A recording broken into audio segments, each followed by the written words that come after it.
G'day poker people, welcome back.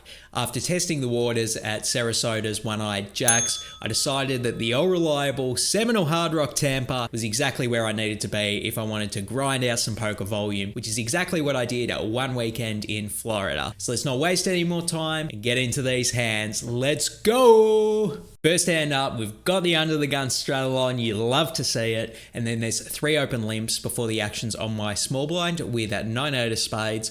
I raise it up to 75 and then I only get called by the cutoff. So we go heads up to a flop of 7 deuce deuce. Boy, I hope Villain wasn't trying to win the 7 deuce game. I actually think it's pretty interesting whether we want to c-bet or not. Definitely have a decent hand in terms of runner possibilities to continue double barreling on, which would make me inclined to c-bet as a semi-bluff here. Having said that though, I don't think we're going to get many folds. I think the opponent has a bunch of one pair hands and even overcard floats, so they're going to call on this flop. So just don't want to be taking a super aggressive bluff line with all of my overcard combinations in that instance. So I do decide to check it here. Really could go either way though, but unfortunately the villain checks back, so we do get a free turn, which is the 8 of diamonds. Let's go. We do make a pair. Backdoor diamonds out there as well. So definitely think it's a good spot to go ahead and bet, get value from draws, worst pairs, and maybe deny equity to overcards as well. So I go ahead and throw a hundo out there, and then the villain throws in the call. So we're heads up to a river, which is the 3 of spades, pretty inconsequential card. I definitely think there might be some merit to going ahead and betting small here to get called by worst pairs. Having said that though, maybe there's more EV in checking it over to the villain and potentially getting them to bluff with one of their missed draws or something, which is what I decided to do in this instance. I checked it over to the villain, then they go ahead and bet 200. Not super concerned that I'm behind here, although I will say the opponent definitely could have like ace-8 or maybe king-8 suited that they wanted to limp call with, but I'm not concerned enough to fold. Like I said, I checked it over to induce bluffs from the missed draws, so when they go ahead and bet, there's nothing we can do here but throw in the call. That's what I do. I throw in the call, and then the villain shows pocket 4s. So there you go. We do end up winning this pot. Didn't really expect them to bet any of their worst pairs once checked to, but boy, am I glad they did, because we're starting this session off with a bang. Let's go. Before we get into the next hand, I just wanted to take this opportunity to invite all of you to join the Anti-Gambling Gambling Club. Head over to leebets.com. We have a bunch of different Anti-Gambling Gambling Club t-shirts, hats, and hoodies in all different types of sizes and colors. So head over to leebets.com and join the club. But for now, let's get back into the gambling. Next hand up, we have 3 open limps before the actions on my small blind with pocket 6s. I decided to over limp in this instance, mostly because I just didn't think a raise here was going to get any folds, and happy to see a flop for a cheap price with a hand like 6s. So that's what I do. Then the action's on a aggressive big blind who raises it up to 40, and then literally everyone calls a 40. So we go 5 ways to a flop of 6-4-3 rainbow. Let's freaking go. The action starts off on me, definitely going to check it, looking to get in that check raise. I check it, but then everyone else checks it well. So damn, no check raise in just yet. And then we see the turn, which is the 10 of diamonds, putting out backdoor diamonds. The action's on me here, definitely going to go ahead and bet my set now, try to get a bit of value. I make it 125, and then I get called by the under the gun button. So we're 3 ways to a river, which is the 2 of clubs, all for river. Now any 5 makes a straight, and against 2 different ranges that both have 5x combinations in them, I'm not really loving this spot, so I definitely check to proceed with a bit of caution. And then the under the gun player goes ahead and bets 400, and then the button literally snap calls the 400. So the action's back on me here, and this is really gross. I said that I was worried about a 5x combination, and I think with a large bet and then a snap call of a large bet, the chances that I'm good here are very unlikely. Definitely got to give at least one of the opponents credit for 4-5 combinations, pocket 5s, even if they called on the turn with like king 5 suited, I wouldn't be totally shocked. So as much as it sucks and I hate to fold a set, I think I just have to in this instance. So I end up throwing my hand in the mark, and then the under the gun player shows 3-2 of hearts. So we would have had them beat with their 2 pair, but then the button shows ace 5 offsuit. So let's go. Very glad that we did end up getting out of the way, and the button end up scooping it with their rivered straight. Next hand, we get an open from a tight aggressive hijack, and then a passive cutoff calls, and the action's on my small blind with the KK, the King Kong, pocket kings. Definitely going to 3-bet my second hand in all of poker here. I make it 75, and then only the pre-flop aggressor calls. So we do go heads up to a flop of 10-9-6 with 2 diamonds. Not the best flop in the world for my hand. Lose to 8-7 suited. My opponent probably has all the set combinations in their range as well as 10-9 suited as well. So I want to proceed with a bit of caution here. I check it over to them, hoping that they recognize this board is good for their range and that inclines them to overbluff at the pot. So I check it. They go ahead and bet 175. And now I think there's nothing to do here but just call. I think we're going to make most of the EV from our hand in this spot by inducing bluffs. So check raising would just be a massive overplay, particularly when I lose to a lot on this board. I do throw in the call and we're still heads up to a turn, which is the 3 of hearts. I check it over to the villain again, and then they go ahead and rip it all in for 700. And this is an awful spot. I've already listed all the hands that we lose to. Plus, if the opponent is doing this with a high equity draw, like ace Jack of Hearts, for example, we're not in spectacular shape. I mean, it's okay with one card to come, but when their range is all the hands that beat us and strong equity draws, we're definitely going to be in trouble. So might be a good spot to go ahead and make a pretty needy fold here with the pocket kings. But having said that, we did check this hand. We have played it super passive to try and protect our range with some strong hands. And if that's worked and we have induced the opponent to making a really aggressive bluff, folding here would kind of be insane because our plan would have worked and then we would have backed out of it anyway. So really could go either way here between a defend or a fold. In game, I went ahead and throw it in the call. Want to protect my range with one of the strong hands I'm going to have here.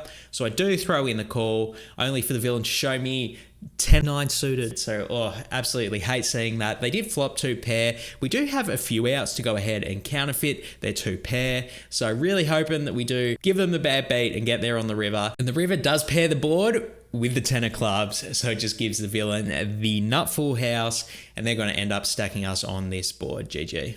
Next hand up, the under the gun straddle's back on. Let's go. And I'm on the button with Queen 10 offsuit. I raise it up to 30, and then a tight aggressive big blind 3 bets it up to 75. The action folds back to me here, and typically I probably wouldn't play this hand against a 3 bet range. Even in position, it's kind of dicey with the offsuit combination of Queen 10. But having said that, we're getting a phenomenal price. My opponent did 3 bet really small, so I don't think we can go anywhere. I think we have to throw in the call here, which is what I do. So we go heads up to a flop of Jack 9-6 with 2 hearts. We do have the Queen of Hearts, so pretty decent flop for us with our open ender and backdoor flush draw. The opponent goes ahead and bets 60. I do throw in the call here. I considered semi-bluff raising, but I don't necessarily think that'll work and make our opponent fold any of their overpairs. And even if the opponent is just c-betting with like an ace-king or an ace-queen, we're going to be able to stab at the pot later and get them off of that. So I do throw in the call, and then we get to see the turn, which is the 9 of hearts. Decent card for us. Does give us the flush draw now. And then the villain checks it over to me, and now I think it's an absolute mandatory stab at its spot. We are going to have a lot of flushes in our range that are going to want to bet for value as well as any 9x. So definitely want to balance it out with some bluffs, and I think this might be one of the better hands to do it with. So I go ahead and bet 200, really trying to put pressure on their overpairs if they did check them. And, you know, they're probably going to snap fold ace king, which would be nice too. So I bet 200, and then villain does throw in the call. So, okay, now I'm pretty concerned that they do have an overpair, but it's a scary board for them, so maybe we continue to stab at the river or just get there if we hit a heart or one of our straight outs. And the river is the ace of spades, so we don't get there, but when the villain checks it over to us again, I think this is a great card for us to continue to bluff on. Like I said, we're going to have flushes, we're going to have 9x combinations, and if my opponent does have pocket kings or pocket queens, I really don't see how they can continue to call on this river. So I think we just absolutely have to go for it. I think we're going to get a lot of folds here with a bet, so I go ahead and make it 400, and then the villain rips it all in. Ugh. Absolutely hate that. Definitely, I mean, we have an easy snap fold with our queen high, but you've got to assume that the opponent either river to full house or flop to full house to want to continue when they're going to know I have a lot of flushes in my range. So I do end up folding my hand, and the villain was actually kind enough to show us they did have pocket jacks there. So yeah, a bit unlucky to run into top of range in this spot. I think if the opponent had kings or queens, a bluff might have worked. Let me know what you think in the comments below. So that after about 9 hours of playing, those were the most interesting hands across that session. Of course, I had made the hour-long commute the exact next day to put in a Friday night gamble at the casino. When I get to the front desk, I ask them to put me on the 2-5 list. He asks what my name is. I say Lee, And then he goes, how do you spell that? And I say Leigh. And he looks a bit confused and he's like, okay, well, you're on the list. We'll call you when it's ready. I'm like, cool. And I step back to look at the board to see how far down the list I am. And that's when I see what he wrote down. Leirjh. So I really couldn't wait to be called, not because I wanted to play, but because I wanted to see how the hell you pronounce this word that he wrote down. And after about 5 minutes of waiting, I get my wish when I hear, Lurge, your 2-5 seat is ready. So I get in the game, Lurge bets takes his 2-5 seat, which is where I play this first interesting hand. First interesting hand we play, it is the button straddle back on. We haven't seen one of those in a while, but it's on for this hand. And then I'm in the low jack with king queen offsuit. I make it 35, and then the passive player on the button calls. So we are heads up to a flop of 10-7-3 rainbow. The action starts off on me, and I think this might be a good spot to just go ahead and check. Don't really expect a passive player to fold a better hand on this board, so it might be just a good spot to try and see if we can get a turn for as cheap as possible. I went ahead and c-bet though. I made it 45, probably a bit too aggressive against this opponent type on this board in my opinion. Whatever the case, I made what's probably a small mistake and went ahead and bet 45. And then the button calls, which we really didn't like to see. Until the turn is a jack of hearts. Putting out backdoor hearts, absolutely love this turn. We do turn an open-ended straight draw. Plus, it's an overcard to the 10, so if the opponent has a hand that's a 10 or worse, put him in a bad spot. Put him in a tough spot with a continued barrel here. So I decided to go for it. Put them all in for 220, trying to apply max pressure, really trying to fold out a 10x or worse hand. That doesn't happen though. The villain snap calls. I end up showing my open-ended straight draw and the villain shows 10-7 offsuit. So oof. Pretty gross spot that they did end up flopping the 2 pair. Not going to be able to get them off of that, but we still do have 8 clean outs to try and win on the river. And the river is 7 of diamonds. So there you go. Yet again, we get it all in and my opponent river's a full house. Not running too good so far this weekend.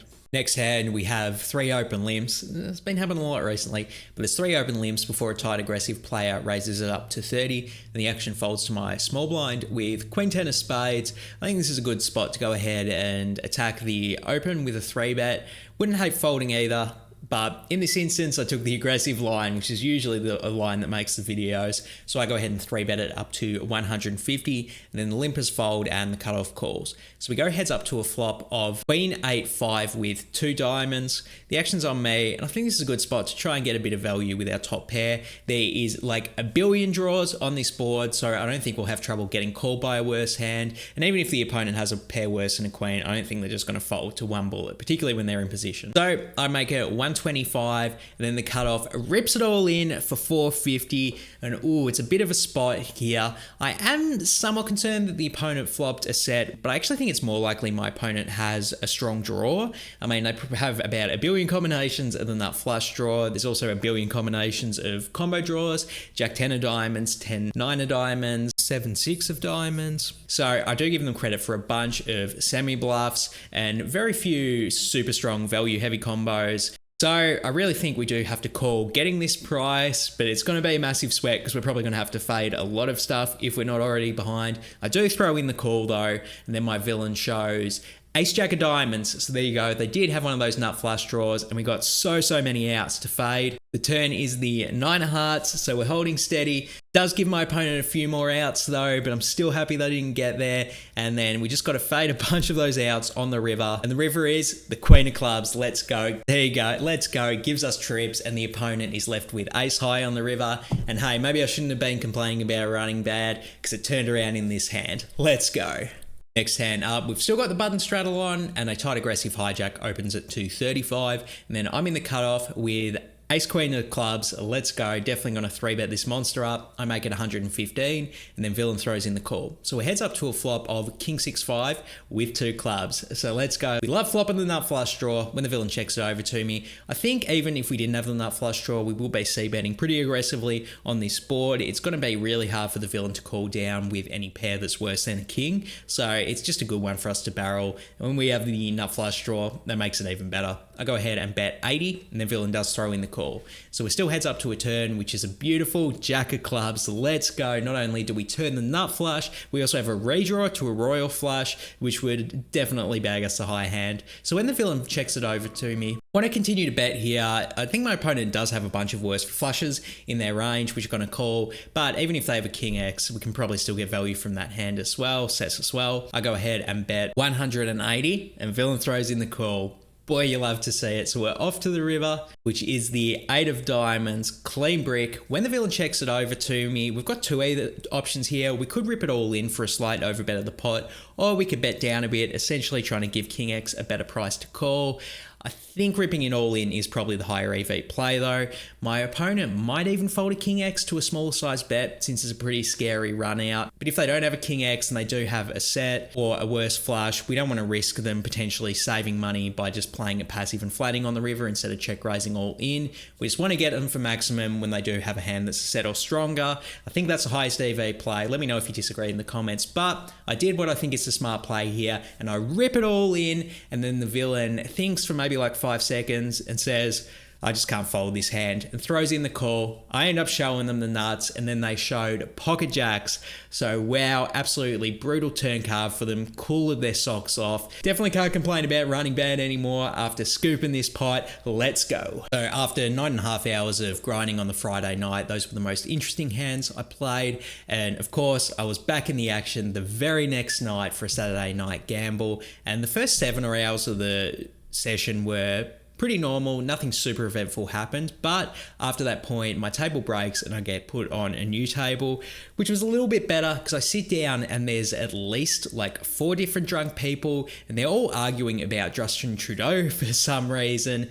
I don't know if that dates the video or not because I don't really know much about Justin Trudeau. I don't really care either. What I do care about is the crazy action from this game, because one of the said drunk players who was very anti-Justin Trudeau was calling pretty much any bet pre-flop, including up to all in. So of course, most of this session did devolve into a bunch of pre-flop flips, including this next hand. So they're in the hijack and they just open it to 50 off of a $500 stack and then a passive button calls. Now I'm in the big blind and I look down at the pocket aces. What an absolute spot to wake up with aces here. Like I said, he wasn't folding pre-flop, and honestly the fact that he opened to 50 might incline me to believe he does have a strong hand anyway, but even if he doesn't, he's going to call the pre-flop jam anyway. So I rip it all in, he does throw in the call, and the button gets out of the way, and we do have a heads up flip. I show my pocket aces straight away, and I'm like, I just woke up with a monster, bro. And then he ends up showing Jack 6 suited. So, okay, we are in phenomenal shape. We would be with any hand with pocket aces, but we really just need to fade the flushes and the 2 pairs. So the flop runs out Jack 5-4 with 2 clubs and 1 heart. So pretty decent flop for them. They do have a bunch of 2 pair and trip outs now, as well as some runner flush outs, but still loving our hand in this spot. And the turn is 6 of clubs. So god damn it, they did make their 2 pair on the turn, but we still do have the nut flush draw as a bunch of outs that could potentially counterfeit my opponent's 2 pair. And then the river peels off the queen of diamonds. So there you go. The villain gives us an absolute bad beat that we can complain about. I wasn't even mad in the situation. Like, if I'm going to lose an all-in with aces to anyone, this is a guy to lose it to. Unfortunately, through the course of the night, I had 4 other all-in pre-flop flips to try and win that money back. The first one was my King Jack offsuit versus his Queen Jack offsuit. It's a beautiful spot, and I ended up winning that one for an $800 pot. The next pot, it was my pocket 10s versus his Ace Jack offsuit for 1.1 thousand. And he ended up getting me on that one, GG. But the next one was my Queen 10 suited versus his Ace 5 offsuit, which he ended up getting me again. So he's definitely running good in these all-in flips against me. But the final one was a $900 flip with my King Queen offsuit against his pocket 4s, classic tournament style flip. And I actually won the final one. So let's go. Definitely had a lot of fun playing with this player. And after about 5 hours of absolute insanity, this guy, I guess, had enough fun. So he did decide to go home. And then when he went home, that pretty much broke the game and everyone else wanted to leave. I've been there over 12 hours at this point, so I was pretty keen to leave as well. So I did, ended up cashing out and taking the hour-long drive back to Sarasota. So that was the most interesting hands I played over the weekend, and it's going to wrap up this video for today. Make sure you hit the subscribe button to get to my next video when it comes out, because I took a trip down to Bonita Springs where I played for an entire weekend, which is what my next video is going to be about. So hit subscribe and you get that video when it comes out. But for now, I'm out of here. Peace.